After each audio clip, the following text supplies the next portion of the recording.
You're tuned to Russ, McClellan and Friends on the real estate show Home Sweet Home. Let's get back to Russ. Hey, welcome back to Home Sweet Home with Russ McClellan. We're talking mindset. We're talking gratitude. We're talking, let's stop beating ourselves up. You know, have you ever asked yourself, who am I? Who am I? Have you ever taken that time to step back? And I don't mean I am a father or I am a real estate broker. When you ask yourself, who am I can tell you what I do. I am inspiration. I am contribution. I am selflessness. That's where I'm coming from. That's my goal. I try really hard personally to no longer look at things as fair or unfair. And a lot of this has to do with my man Fletcher Ellingson. I coach with him. And if you're ever interested in learning more about this kind of stuff, mindset work, Fletcher's a great coach. But this judgmental mentality, it's disempowering. This arrogance that people are feeling, which really is often just insecurity being projected at you. It's enough. Enough is enough, right? It's time to have some fun. The spring flowers are about to pop up. We're getting a handle on this crazy virus. One would hope. Maybe the virus, maybe this lockdown has taught us some things that we can take with us, like being grateful for what we have. And maybe not thinking about the 95 things that can go wrong when we make a decision. Maybe think about the one that can go right. What if it turns out? What if it works? Think about that when you're deciding whether you can take that chance. You know, there was a book, I think it was called like The 5 Regrets of the Dying. I can't remember exactly what it was. It was written by a hospice nurse. And she had studied lots and lots of people in their last days on earth. And she shared in the book that there was one commonality among every single person. And that was that they only regretted things they didn't go for in life. But not one of them said, you know what? I sure regret asking her out. I sure regret trying to open that new business. I sure regret going for it when I had the chance before I am where I am now, about to die. Nobody said that. But everybody regretted not going for it. We live in the greatest country of all time. There is no debtor's prison. They will not chop your arm off if things go awry. It's not medieval times in the 1500s. We live in the United States of America and we can go for it. I challenge you to go for it. I challenge you to take a chance in 2021. Do what's called a pattern interrupt on your own mind. I was watching this thing the other day and it talked about the 30-day challenges and how significant little changes can make. So I wanted to openly challenge people that are listening to this show to do one thing every day for 30 days that you like and document it. I'll give you an example. Take a picture with your phone or whatever. Maybe you have a Polaroid from Kodak. I don't know. Take a picture of something that you love every day for 30 days. Maybe it's your kids. Maybe it's your car. Maybe it's the sunrise or sunset. Maybe it's the crystal clear blue sky. Doesn't matter. Maybe it's a picture on a wall in a restaurant. Whatever comes to you that day. But make sure that you don't go to bed at night before you take that picture of something that you love, something that you enjoy. Do it for 30 days. And then make a slideshow of those 30 pictures at the end of the 30 days. Here's one more little tip.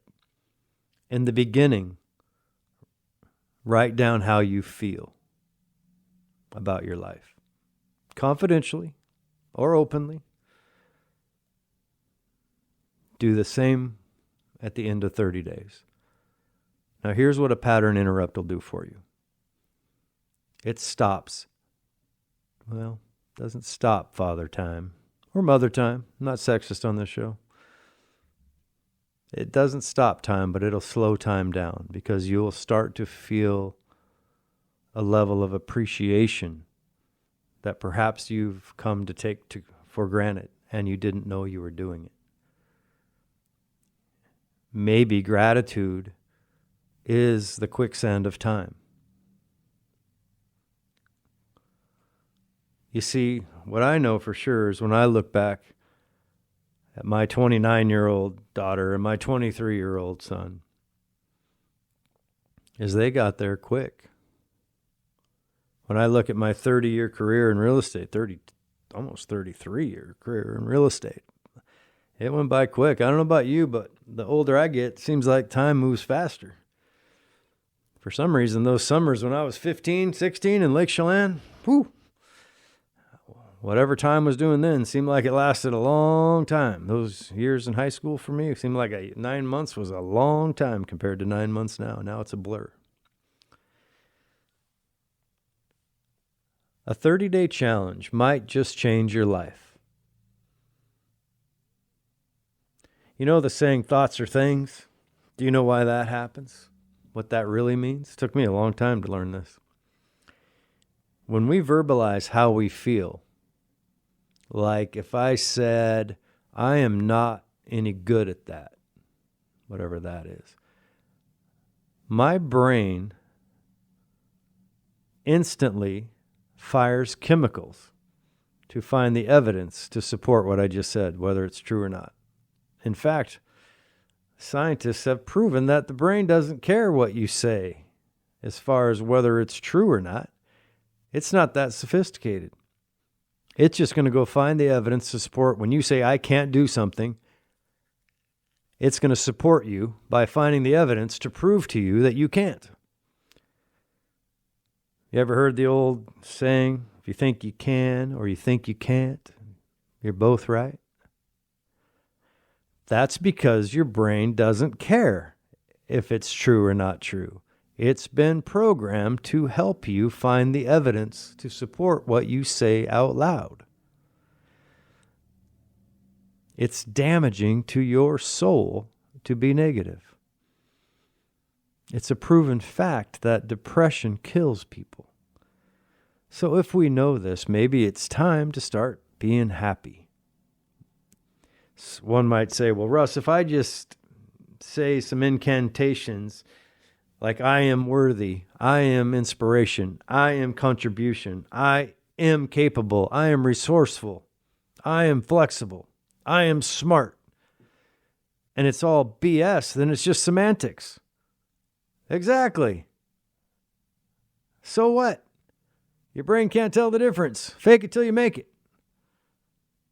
It will fire chemicals like dopamine. Endorphins will go off. And you'll become more confident. When you focus on gratitude, it helps you feel better. Thoughts are things. What you focus on expands. The problem is that we sit in this turmoil because our brain is firing at 9 million miles a second about all the things that can go wrong. So we have to override it. Because you see, what I finally learned, and I want to share, is your brain's just an organ that has a job. Like your heart, your liver, your kidneys, your lungs. You're not those things, are you? You're not your heart, are you? It just has a job to do for you. So are you in charge of your brain? Hopefully. But that's not the normal. Or is your brain in charge of you? On autopilot, operating without your permission, without your intent, without your direction, without the absolute focus of what you want to achieve. Most of us operate on autopilot. And life goes faster and faster and faster. if you're clear about what you want, affirmations are designed to help you get it, because that's how it goes, how we feel. You ever said, I don't feel like working out? I don't feel like getting up when my alarm goes off. I don't feel like taking out the garbage. You ever asked yourself why? I don't feel like going to work. I don't feel like helping those people buy a house. I don't feel like doing an open house. You ever asked yourself why? Maybe that's the key. Let's focus on what we want and focus on all the things that can go right if you give it a shot. Think about what the world will look like if you dare to change the things in your life that you don't like right now. Because I can promise you, you have the power to do it. So one of the things I love about coaching and real estate is watching people blossom. And hey, man, I'm not saying I got it all figured out. I don't. I'm just saying that it's a truth. It's time to be positive and be less judgmental and start focusing on all these amazing things that we have right in front of us and be grateful for what we have. All right, when we come back, we're going to bring in Michael Maher with Prime Lending. We'll be back in just a few minutes.